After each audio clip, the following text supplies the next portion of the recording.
Welcome to the Slop Farm. Enjoy the video. In this video, I will explain how to fix a Toyota Camry hood latch.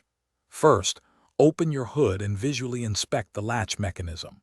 Look for any obvious obstructions like leaves or dirt that might be preventing it from closing properly.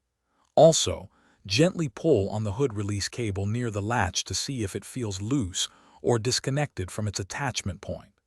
This initial check can often reveal simple issues. Next, grab a can of penetrating lubricant and generously spray the entire hood latch assembly. Work the latch mechanism by hand several times to help the lubricant penetrate. If the hood still isn't latching, you might need to adjust the striker on the hood itself.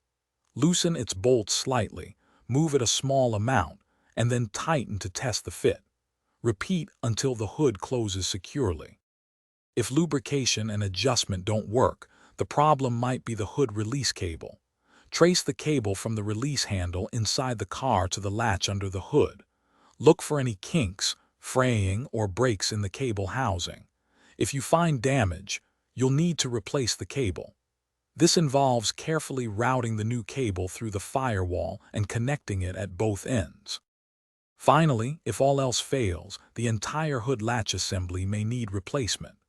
This is a straightforward process involving removing a few bolts that secure the latch to the car's frame. Disconnect the old cable, install the new latch, and reattach the cable. Always double-check that the hood closes and latches firmly before driving, ensuring your safety on the road. Thanks for watching.